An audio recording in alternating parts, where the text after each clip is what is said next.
नमो नमः। मैं श्रीमती कविता भारद्वाज विषय संस्कृत के साथ आपके समक्ष प्रस्तुत हूँ। मेरा आज का विषय है अष्टमः पाठः स्वामी आत्मानंदः। आज हम सीजी बोर्ड के 10वीं कक्षा के अष्टमः पाठ को पढ़ेंगे, जिसका नाम है स्वामी आत्मानंदः। इस पाठ में हम आत्मानंद जी के जन्म, मृत्यु, उन्होंने क्या अच्छा कार्य किया, उनकी पढ़ाई, उनके माता पिता, उनके बारे में पूरी जानकारी प्राप्त करेंगे। यह एक गद्य पाठ है, तो हम इस पाठ को पढ़ना प्रारंभ करते हैं। यत्र जीवः तत्र शिवः इति मंत्रस्य साधकः त्यागमूर्तिश्च स्वामी आत्मानंद सदैव जनानां कल्याणार्थं समर्पितम् आसीत्। यत्र जीवः तत्र शिवः अर्थात जहाँ जीव है वहीं शिव है। इति मंत्रस्य साधकः, इस मंत्र के साधक अर्थात सब में ईश्वर को देखने वाले इस मंत्र के साधक, त्याग की मूर्ति स्वामी आत्मानंद सदैव जनानां कल्याणार्थम, हमेशा लोगों के कल्याण के लिए समर्पित थे। आसित यानी थे। तो यत्र जीव, जहाँ जीव है वहीं शिव है। इस मंत्र के साधक त्याग मूर्ति स्वामी आत्मानंद जी हमेशा लोगों के कल्याण के लिए समर्पित रहते थे। सह ईदृशः संतः, वह इस प्रकार के संत आसित थे। यत यस्य ध्येय वाक्यम, उनका जो ध्येय वाक्य था, यानी उनके जीवन के उद्देश्य का वाक्य था, सर्वत्र प्रशंसितम आसित, वह सब तरफ क्या हुआ, प्रसिद्ध हुआ। यथा जैसे परगुण परमाणुन पर्वतीकृत नित्यम, परगुण अर्थात दूसरों के जो गुण हैं, परमाणु जो अणु से भी छोटा भाग होता है उसे हम परमाणु कहते हैं। तो दूसरों के जो परमाणु छोटे से छोटे गुण को भी पहाड़ के पर्वतीकृत अर्थात पहाड़ के समान बड़ा बनाकर जो देखे। निज हृदय विकसंतः संति संतः क्रियन, यानी अपने हृदय में ऐसी भावना को विकसित करने वाले कितने संत मिलेंगे जो दूसरों के छोटे से भी परमाणु समान गुण को पहाड़ के समान बड़ा करके देखें। ऐसे कितने संत मिलेंगे। तस्य पितुः नाम धनी रामः, उनके पिता का नाम धनी राम था। मातुः नाम भागवती च, और उनकी माता का नाम भगवती था। तौ धर्मपरायणौ आस्तम, तौ मतलब वे दोनों धर्मपरायण थे, यानी भगवान को मानने वाले थे। स्वामी आत्मानंदस्य जन्म 6 अक्टूबर 1929 तमे वर्ष अभवत। आत्मानंद जी का जन्म 6 अक्टूबर 1929 को हुआ था। आत्मानंदस्य बाल्यकालस्य नाम तुलेंद्र आसीत्, आत्मानंद जी के बचपन का नाम तुलेंद्र था। क्या था बच्चों? तुलेंद्र था। ठीक है, याद रखेंगे। सह 27 अगस्त 1989 तमे वर्षे निर्वाणं प्राप्य ब्रह्मलीनश्चाभवत्। 27 अगस्त 1989 को वो ब्रह्म में लीन हो गए, अर्थात उनको मोक्ष मिल गया। तस्य लक्ष्यमासीत्, उनका यह लक्ष्य था। न त्वहं कामये राज्यम न च स्वर्गम न पुनर्भवम, न तो मैं राज्य की कामना करता हूँ, ना मैं स्वर्ग चाहता हूँ, और ना ही मैं बार बार जन्म लेना चाहता हूँ। कामये दुख तप्तानाम प्राणिनाम आर्ति नाशनम, मेरी तो बस यही कामना है कि जो दुख से तपित प्राणी हैं उनके दुख का मैं नाश करूं।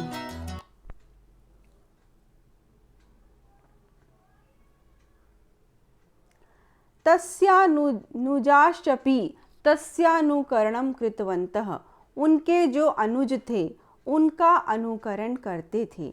जो आत्मानंद जी के छोटे भाई थे वह उनका अनुकरण करते थे। तस्येच्छया तस्य मित्रैः शुभचिन्तकैश्च रायपुरे विवेकानंद विद्यापीठम स्थापितम, उनकी इच्छा से उनके मित्रों और शुभ चिंतकों ने रायपुर में विवेकानंद विद्यापीठ स्थापित किया। तत्र बीएड प्रशिक्षणस्यापि समुचिता नवाचारी व्यवस्था वर्तते। वहाँ पर बीएड प्रशिक्षण जो टीचर जो प्रशिक्षण लेते हैं ना, जैसे हम लोग भी लिए हैं, तो बीएड प्रशिक्षण की एकदम नवाचारी व्यवस्था थी, यानी अच्छे ढंग से बीएड पढ़ाया जाता था। बस्तर वन प्रांतरे नारायणपुरे अबूझमाड़ क्षेत्रे रामकृष्ण मिशनाश्रम स्थापिता। उन्होंने बस्तर वन प्रांत के नारायणपुर में अबूझमाड़ क्षेत्र में रामकृष्ण मिशन की स्थापना की।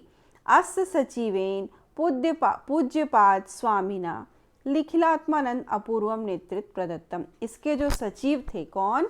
स्वामी निखिलात्मानंद जी ने इसको अपूर्व नेतृत्व प्रदान किया। अनेन आश्रमेण शिक्षा, चिकित्सा, कृषि, जन सेवा, कृषक प्रशिक्षण केंद्र, युवा प्रशिक्षण केंद्र, चलित चिकित्सा, विपणन क्षेत्रेषु च संपन्नानि सेवा केंद्राणि संचलितानि सन्ति। तो इस आश्रम में शिक्षा यानी स्कूल थे, चिकित्सा यानी हॉस्पिटल, कृषि, जन सेवा, कृषक प्रशिक्षण यानी किसान किस ढंग से खेती करें कि उनको अच्छा फसल प्राप्त हो, युवा प्रशिक्षण केंद्र, युवा क्या करें जिससे उनको रोजगार मिले, चलित चिकित्सा मतलब पॉलीक्लिनिक, छोटी सी गाड़ी में जो अस्पताल रहता है वो, विपणन क्षेत्रेषु यानी बाजार से संबंधित, इस प्रकार के सेवा केंद्र संचालित रहते हैं जो लोगों की वहाँ पर सेवा करते हैं।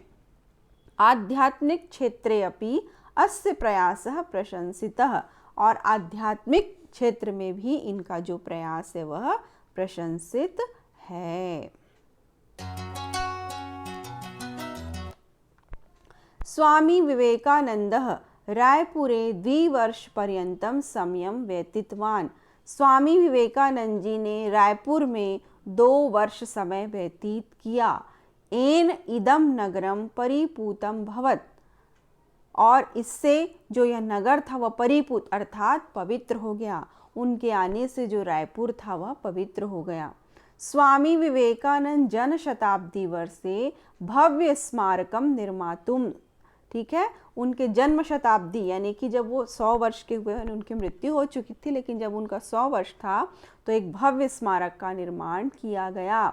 आत्मानंद प्राण प्रणेनायतत। और आत्मानंद जी ने ही उसकी प्राण प्रतिष्ठा की। अयम आश्रम आध्यात्मिक दर्शनस्य केंद्रम अस्ति। यह जो आश्रम है यह आध्यात्मिक दर्शन का केंद्र है। आश्रमई पॉलीक्लिनिक इति औषधालय ग्रंथालय च स्थापित। आश्रम एक छोटा अस्पताल है ना जहाँ दवाई मिलती है, और ग्रंथालय यानी पुस्तकालय जहाँ पर पुस्तक होते ही स्थापित है। तत्रैव स्थापिते ठाकुर रामकृष्ण देवालये स्वर्गोपमानी आनंदानी प्रसृतानि। और यहाँ पर एक ठाकुर रामकृष्ण, क्योंकि जो रामकृष्ण मिशन है उसकी स्थापना विवेकानंद जी ने की है और विवेकानंद जी के गुरु रामकृष्ण देव हैं। तो रामकृष्ण जी का एक मंदिर है जो कि स्वर्ग के समान आनंद देता है। स्वामी आत्मानंद अतीव प्रतिभाशाली वक्ता लेखकश्चापि आसीत्। जो स्वामी आत्मानंद जी हैं वो अत्यंत प्रतिभाशाली वक्ता यानी बोलने वाले और लेखक भी थे। आध्यात्म संबंधिना अन्य विषयानां च प्रवचनैः सह देशे ख्यातिं लब्धवान्।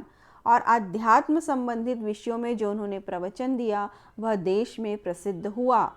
तस्य द्विखंडात्मक गीता तत्व चिंतनम इति ग्रंथ अतीव सुमनोरः अस्ति। उनकी 2 खंडों की जो गीता तत्व चिंतनम पुस्तक है वो अत्यंत ही मनोहर है। धर्म दर्शन क्षेत्रे अस्य महाभागस्य कृतियाः पाठकेषु वैज्ञानिक दृष्ट्या अभिवृद्धिं कुर्वन्ति। धर्म दर्शन के क्षेत्र में इस महान व्यक्ति की जो कृतियां हैं वो पढ़ने वालों में वैज्ञानिक दृष्टि में वृद्धि करती हैं। स्वामी आत्मानंदस्य संगठन कौशलम अपूर्वम आसीत्। जो स्वामी आत्मानंद जी का लोगों को जोड़ के रखने वाला कौशल था वह अपूर्व था। तस्य निर्देशन संरक्षणे च मध्य प्रांते महाराष्ट्र उड़ीसा राजस्थान छत्तीसगढ़ बहवा रामकृष्ण विवेकानंद आश्रमा प्रतिष्ठिता। उनके निर्देशन और संरक्षण में मध्य प्रदेश में महाराष्ट्र उड़ीसा राजस्थान छत्तीसगढ़ बहुत सारे रामकृष्ण विवेकानंद आश्रम की स्थापना की गई। अयम महापुरुष शैशव कालेदेव मेधावी प्रतिभा संपन्नश्च आसीत्।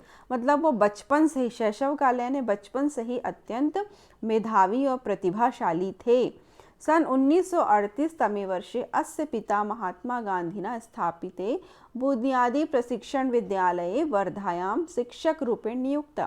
1938 में उनके जो पिता थे धनीराम जी, महात्मा गांधी द्वारा स्थापित बुनियादी प्रशिक्षण विद्यालय में जो वर्धा में था वहाँ पर शिक्षक के रूप में उनकी नियुक्ति हुई। यानी आत्मानंद जी के जो पिता थे वो एक शिक्षक थे।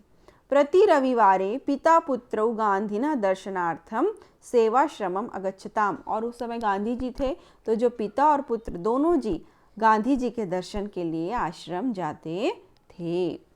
उनको बचपन से ही गांधी जी से बड़ा प्रेम था। तत्र बालः तुलेंद्र गांधीना भ्रमण सहायकश्चासीत्। और उनके साथ गांधी जी के साथ जो छोटा बच्चा तुलेंद्र था वह घूमने में सहायता करता था। अत्रैव तस्य बालमनसि सेवा भावना बीजम स्फुटितम। और तभी से गांधी जी के साथ रहकर उनके मन में, बचपन वाले मन में, बाल मन में ही सेवा भावना का बीज स्फुटित हुआ। पित्रा सह बरबंदा ग्रामे अस्य शैशवम छात्र जीवनम च व्यतीतम। और पिता के साथ फिर बरबंदा ग्राम में उनका बचपन और छात्र जीवन व्यतीत हुआ। तेन सर्वासु परीक्षासु प्रथम श्रेणियाम उत्तीर्य। वह अपनी सभी परीक्षाओं में प्रथम श्रेणी में उत्तीर्ण होते थे। प्रतिभा प्रतिस्थापिता, इस प्रकार उन्होंने अपनी प्रतिभा को सिद्ध किया। 1951 तमे वर्षे नागपुर विश्वविद्यालयेन MSc विशुद्ध गणित उपाधि स्वर्ण पदकम च प्रदत्ते। और 1951 में उनको नागपुर विश्वविद्यालय से जो MSc होता है ना गणित में, उसमें स्वर्ण पदक प्राप्त हुआ। सर्वोच्चांक प्राप्य केम्ब्रिज विश्वविद्यालय से रेंगलर फेलोशिप प्राप्तवानसौ। और सबसे अधिक अंक प्राप्त करने के कारण उनको कैम्ब्रिज विश्वविद्यालय से रेंगलर फेलोशिप भी प्राप्त हुआ, जो बहुत ही महत्वपूर्ण था, जो बहुत कम लोगों को मिलता है। अनंतरम भारतीय प्रशासकीय सेवा परीक्षामपि सफलतां प्राप्तवान परंतु मौखिक परीक्षाम त्यक्तवान। और कुछ समय बाद जब उनकी पढ़ाई पूरी हो गई, वो भारतीय प्रशासकीय सेवा में यानी IAS वगैरह जो होता ना, उसकी परीक्षा में उन्होंने सफलता प्राप्त की, किंतु उन्होंने मौखिक परीक्षा को त्याग दिया। तदंतरम तेन स्वजीवनम श्री रामकृष्ण विवेकानंद चरणों समर्पितम। और अपना पूरा जीवन रामकृष्ण जी के, विवेकानंद जी के चरणों में समर्पित कर दिया। तो वह लोगों की सेवा करते हुए अपना जीवन व्यतीत किए। इस प्रकार बच्चों मैंने ये पाठ पढ़ाया। अब पाठ से संबंधित मैं कुछ प्रश्न आपसे यहाँ पर उल्लेख करती हूँ, जिससे आपको समझ में आएगा कि आपको पाठ यहाँ पर समझ में आया है कि नहीं। हमको इन प्रश्नों का उत्तर संस्कृत में लिखना है, ठीक है। आत्मानंदस्य पितुः नाम किम। तो उनके पिताजी का नाम क्या था? धनीराम। तो आप पूरा उत्तर लिखेंगे, आत्मानंदस्य पितुः नाम धनीरामः आसीत्। दूसरा प्रश्न हम देखते हैं, आत्मानंदस्य जन्म कदा अभवत्। आत्मानंद जी का जन्म कब हुआ था? तो इसका उत्तर है 6 अक्टूबर 1929। तो आप उत्तर में लिखेंगे 6 अक्टूबर 1929 तमे वर्षे आत्मानंदस्य जन्म अभवत्। तीसरा प्रश्न हम देखते हैं, आत्मानंदस्य बाल्यकालस्य नाम किम आसीत्। ये बहुत आसान है, आप जरूर जान गए होंगे। तो उनके बचपन का नाम क्या था? तुलेंद्रः। आत्मानंदस्य बाल्यकालस्य नाम तुलेंद्रः आसीत्। अगला प्रश्न हम देखते हैं, आत्मानंदेन लिखित ग्रंथस्य नाम किम। आत्मानंद जी ने जो ग्रंथ लिखा उसका क्या नाम है? तो उत्तर है गीता तत्व चिंतनम, ठीक है। आत्मानंद जी ने गीता तत्व चिंतनम लिखा। तो आत्मानंद ने लिखित ग्रंथस्य नाम गीता तत्व चिंतनम आसीत्। 5वां प्रश्न हम देखते हैं। स्वामी विवेकानंदः रायपुरे कति वर्षं व्यतीतवान्। स्वामी विवेकानंद जी ने रायपुर में कितने वर्ष व्यतीत किए? तो इसका उत्तर है द्विवर्ष, 2 वर्ष उन्होंने व्यतीत किया। आगे हम देखते हैं खाली स्थान। अब आपको खाली स्थान भरना है।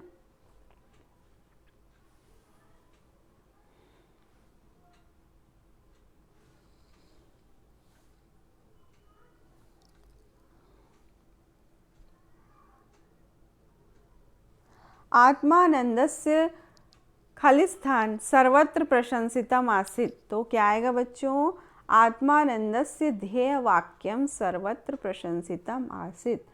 डैश वर्षे आत्मानंद ब्रह्मलीनः अभवत्। कौन से वर्ष में उन्होंने ब्रह्मा में लीन हुए? तो 1989 तमे वर्षे।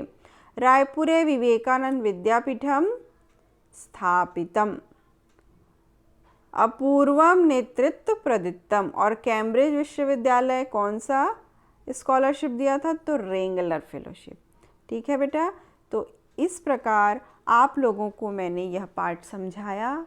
आशा करती हूँ कि आप लोगों को यह पाठ बहुत अच्छे से समझ में आ गया होगा। यदि आपको मेरा समझाना अच्छा लगेगा तो आप ज़रूर इसे लाइक करें, शेयर करें और सब्सक्राइब करें। धन्यवाद।